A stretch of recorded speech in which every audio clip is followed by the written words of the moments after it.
सभी बच्चों को नमस्कार। आप सभी का इस कक्षा में स्वागत है। आज हम आपकी पाठ्य पुस्तक क्षितिज से एक नया पाठ पढ़ेंगे जिसका नाम है लखनवी अंदाज और इसके लेखक हैं यशपाल। तो सबसे पहले हम इस पाठ के लेखक के बारे में जानते हैं। यशपाल का जन्म सन 1903 में पंजाब के फिरोजपुर छावनी में हुआ। प्रारंभिक शिक्षा कांगड़ा में ग्रहण करने के बाद लाहौर के नेशनल कॉलेज से उन्होंने बीए किया। वहाँ उनका परिचय भगत सिंह और सुखदेव से हुआ। स्वाधीनता संग्राम की क्रांतिकारी धारा से जुड़ाव के कारण वे जेल भी गए। उनकी मृत्यु सन 1976 में हुई। यशपाल की रचनाओं में आम आदमी के सरोकारों की उपस्थिति है। वे यथार्थवादी शैली के विशिष्ट रचनाकार हैं। सामाजिक विषमता, राजनीतिक पाखंड और रूढ़ियों के खिलाफ उनकी रचनाएं मुखर हैं। अर्थात यशपाल ने जो भी रचनाएं की हैं उसमें आम आदमी के सुख दुख और उनके यथार्थ की बात कही गई है। उनके कहानी संग्रहों में ज्ञानदान, तर्क का तूफान, पिंजरे की उड़ान, वादुलिया, फूलों का कुर्ता उल्लेखनीय है। उनका झूठा सच उपन्यास भारत विभाजन की त्रासदी का मार्मिक दस्तावेज है। अमिता, दिव्या, पार्टी कॉमरेड, दादा कॉमरेड, मेरी तेरी उसकी बात उनके अन्य प्रमुख उपन्यास हैं। भाषा की स्वाभाविकता और सजीवता उनकी रचनागत विशेषता है। यूं तो यशपाल ने लखनवी अंदाज व्यंग यह साबित करने के लिए लिखा था कि बिना कथ्य के कहानी नहीं लिखी जा सकती, परंतु एक स्वतंत्र रचना के रूप में इस रचना को पढ़ा जा सकता है। यशपाल उस पतनशील सामंती वर्ग पर कटाक्ष करते हैं जो वास्तविकता से बेखबर एक बनावटी जीवन शैली का आदी है।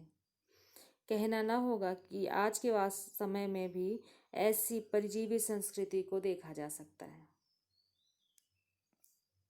तो आइए अब हम इस पाठ को पढ़ते हैं और देखते हैं कि आखिर लेखक ने इस पाठ का नाम लखनवी अंदाज क्यों रखा होगा। मुफस्सिल की पैसेंजर ट्रेन चल पड़ने की उतावली में फुंकार रही थी। आराम से सेकंड क्लास में जाने के लिए दाम अधिक लगते हैं। दूर तो जाना नहीं था। भीड़ से बचकर एकांत में नई कहानी के संबंध में सोच सकने और खिड़की से प्राकृतिक दृश्य देख सकने के लिए टिकट सेकंड क्लास का ही ले लिया। मुफस्सिल का अर्थ होता है जो केंद्रस्थ स्थान होता है उसके आसपास का स्थान।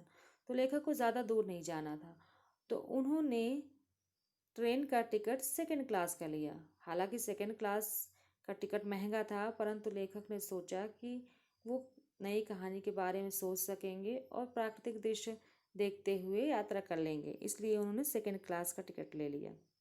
गाड़ी छूट रही थी। सेकंड क्लास के एक डिब्बे को खाली समझकर जरा दौड़कर उसमें चढ़ गए। अनुमान के प्रतिकूल डिब्बा निर्जन नहीं था। एक बर्थ पर लखनऊ की नवाबी नस्ल के एक सफ़ेद पोश सज्जन बहुत सुविधा से पालथी मारे बैठे थे। सामने दो ताज़े चिकने खीरे तौलिए पर रखे थे। डिब्बे में हमारे सहसा कूद जाने से सज्जन की आंखों में एकांत चिंतन में विघ्न का असंतोष दिखाई दिया। सोचा, हो सकता है यह भी कहानी के लिए सूझ की चिंता में हूँ या खीरे जैसी अपदार्थ वस्तु का शौक करते देखे जाने के संकोच में हूँ। तो लेखक जो है जिस डिब्बे में चढ़े वह डिब्बा खाली नहीं था, जैसा कि लेखक ने सोचा था कि डिब्बा खाली होगा।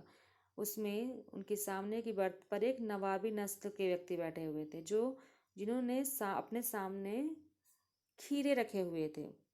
जब लेखक उन्होंने अचानक देखा तो उन्हें ऐसा महसूस हुआ कि लेखक के आ जाने से उनका जो एकांत है वो उसमें बाधा पहुंची है। नवाब साहब ने संगति के लिए उत्साह नहीं दिखाया। हमने भी उनके सामने की बर्थ पर बैठकर आत्मसम्मान में आंखें चुरा लीं। ठाली बैठे अर्थात खाली बैठे, ठाली बैठे कल्पना करते रहने की पुरानी आदत है। नवाब साहब की असुविधा और संकोच के कारण का अनुमान करने लगे। संभव है नवाब साहब ने बिल्कुल अकेले यात्रा कर सकने के अनुमान में किफ़ायत के विचार से सेकंड क्लास का टिकट खरीद लिया हो और अब गवारा ना हो कि शहर का कोई सफ़ेद पोश उन्हें मझले दर्जे में सफ़र करता देखे। अकेले सफ़र का वक्त काटने के लिए ही खीरे खरीदे होंगे और अब किसी सफ़ेद पोश के सामने खीरा कैसे खाएं।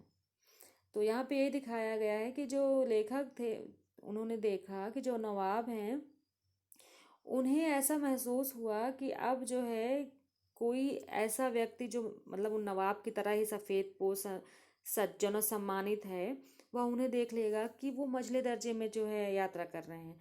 तो अब उन्हें जो है इस बात का दुख हुआ, उन्हें ऐसा महसूस हुआ, लेखक को ऐसा महसूस हुआ।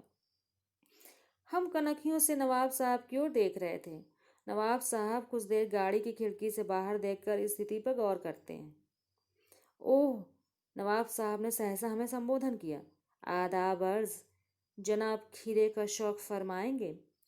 नवाब साहब का सहसा भाव परिवर्तन अच्छा नहीं लगा। भांप लिया, आप शराफत का गुमान बनाए रखने के लिए हमें भी मामूली लोगों की हरकत में लथेड़ लेना चाहते हैं। जवाब दिया, शुक्रिया किबला, शौक फरमाए। अर्थात उन्होंने सम्मान से कहा कि आप ही शौक फरमाए। नवाब साहब ने फिर एक पल खिड़की से बाहर देखकर गौर किया और दृढ़ निश्चय से खीरों के नीचे रखा तौलिया झाड़कर सामने बिछा लिया। सीट के नीचे से लोटा निकालकर दोनों खीरों को खिड़की से बाहर धोया और तौलिए से पोंछ लिया। जेब से चाकू निकाला, दोनों खीरों के सिर काटे और उन्हें गोद कर झाग निकाला। अर्थात जैसा हम लोग खीरा काटते हैं और उसका झाग निकाल देते हैं ताकि उसका तीखापन निकल जाए, तो वैसा ही नवाब साहब ने किया। फिर खीरों को बहुत एहतियात से छीलकर फांकों को करीने से तौलिए पर सजाते गए। लखनऊ स्टेशन पर खीरा बेचने वाले खीरे के इस्तेमाल का तरीका जानते हैं। ग्राहक के लिए जीरा मिला नमक और पिसी हुई लाल मिर्च की पुड़िया भी हाजिर कर देते हैं। नवाब साहब ने बहुत करीने से खीरे की फाकों पर जीरा मिला हुआ नमक और लाल मिर्च की सुर्खी वो रख दी। उनकी प्रत्येक भावभंगिमा और जबड़ों के स्फुरण से स्पष्ट था कि उस प्रक्रिया में उनका मुख खीरे के रसा स्वादन की कल्पना से प्लावित हो रहा था। अर्थात वो जब खीरे काट रहे थे तो उनकी भावभंगिमा देखकर ऐसा लग रहा था कि उनके मुंह में उस खीरे को देख के पानी आ रहा है। हम कनखियों से देखकर सोच रहे थे, मियाँ रईस बनते हैं लेकिन लोगों की नज़रों से बच सकने का ख्याल में अपनी असलियत पर उतर आए हैं। नवाब साहब ने फिर एक बार हमारी ओर देख लिया। वल्लाह, शौक कीजिए, लखनऊ का बालम खीरा है। नमक में छिड़क जाने से ताज़े खीरे की पनियाती फांकें देखकर पानी मुंह में ज़रूर आ रहा था, लेकिन इनकार कर चुके थे। आत्मसम्मान निभाना ही उचित समझा। उत्तर दिया, शुक्रिया, इस वक्त तलब महसूस नहीं हो रही, मेदा भी ज़रा कमज़ोर है, किबला शौक फरमाएं। नवाब साहब ने सतृष्ण आँखों से नमक मिर्च के संयोग से चमकती खीरे की फाकों की ओर देखा। खिड़की के बाहर देखकर दीर्घ निश्वास लिया। खीरे की एक फाक उठाकर होठों तक ले गए, फाक को सूंघा, स्वाद के आनंद में पलकें मूंद गईं। मुंह में भर आए पानी का घूंट गले से उतर गया। तब नवाब साहब ने फाक को खिड़की से बाहर छोड़ दिया। नवाब साहब खीरे की फाकों को नाक के पास ले जाकर वासना से रसा स्वादन कर खिड़की के बाहर फेंकते गए। मतलब नवाब साहब ने इतने शौक से जो खीरा काटा, उसमें नमक मिर्च डाला, उसे उन्होंने सिर्फ सूंघा और सूंघ कर उसका रसा स्वाद कर लिया और खिड़की के बाहर फेंक दिया। नवाब साहब ने खीरे की जब सब फाकों को खिड़की के बाहर फेंककर तौलिए से हाथ और होंठ पोंछ लिए और गर्व से गुलाबी आंखों से हमारी ओर देख लिया, मानो कह रहे हों, यह है खानदानी रईसों का तरीका। नवाब साहब खीरे की तैयारी और इस्तेमाल से थक कर लेट गए। हमें तस्लीम में सिर खम कर लेना पड़ा। यह है खानदानी तहजीब, नफासत और नज़ाकत। तो खीरे को बाहर फेंक कर उसका रसा स्वाद करने के बाद, कल्पना से ही उसका रसा स्वाद करने के बाद जो नवाब साहब थे वो लेट गए, तो उनके सम्मान में जो है लेखक भी लेट गए। हम गौर कर रहे थे खीरा इस्तेमाल करने के इस तरीके को खीरे की सुगंध और स्वाद की कल्पना से संतुष्ट होने का सूक्ष्म, नफीस या अब्स्ट्रैक्ट मतलब सूक्ष्म, जो दिखाई न दे, अमूर्त तरीका ज़रूर कहा जा सकता है।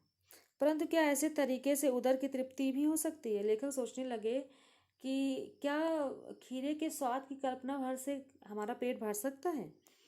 नवाब साहब की ओर से भरे पेट के ऊंचे डकार का शब्द सुनाई दिया और नवाब साहब ने हमारी ओर देखकर कह दिया, खीरा लजीज होता है लेकिन होता है शकील, नामुराद मैदे पर बोझ डाल देता है। तो नवाब साहब ने जो है खीरा खाया भी नहीं, मतलब उन्होंने सिर्फ खीरे खाने की कल्पना की, फिर भी उनका पेट भर गया, उन्होंने डकार लिया।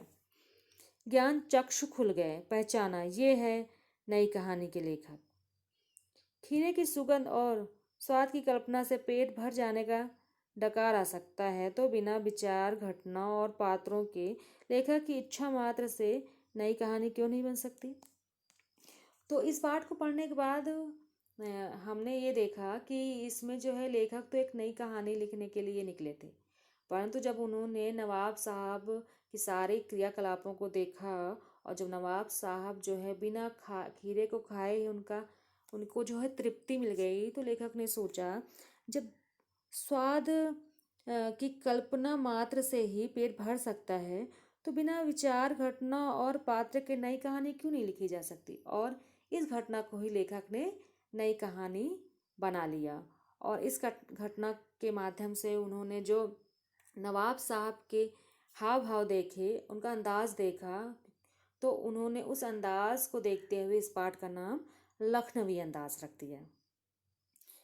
तो यहाँ पर हमारी कहानी समाप्त होती है और अब इसके प्रश्नाभ्यास थोड़ा देखते हैं। लेखक को नवाब साहब के किन हाव भावों में महसूस हुआ कि उनसे बातचीत करने के लिए तनिक भी उत्सुक नहीं थे। लेखक जब चढ़े थे तो उन नवाब साहब के ऐसे कौन से हाव भाव थे जिससे लेखक को ऐसा महसूस हुआ। नवाब साहब ने बहुत ही यत्न से खीरा काटा, नमक मिर्च बुरका, अंततः सूख कर ही खिड़की से बाहर फेंक दिया। उन्होंने ऐसा क्यों किया होगा? उनका ऐसा करना उनके कैसे स्वभाव को इंगित करता है? तो नवाब साहब ने जो बिना खाए कल्पना मात्र से जो है खीरा खा लिया था, सूंघ कर फेंक दिया था, तो उनकी किस नवाब साहब के किस स्वभाव को दर्शाता है, ये आपको लिखना है। बिना विचार, घटना और पात्रों के भी क्या कहानी लिखी जा सकती है? यशपाल के इस विचार से आप कहाँ तक संभव हो? जैसा कि लेखक मानते हैं कि बिना विचार, घटना और पात्रों की भी कहानी लिखी जा सकती है, तो आपका क्या मानना है इस बारे में? आप इस निबंध को और क्या नाम देना चाहेंगे? इस निबंध को लेखक ने लखनवी अंदाज नाम दिया है। तो यदि आप इस निबंध को लिखते या आप इस निबंध को पढ़ते, तो आप उसको क्या नाम देते? धन्यवाद।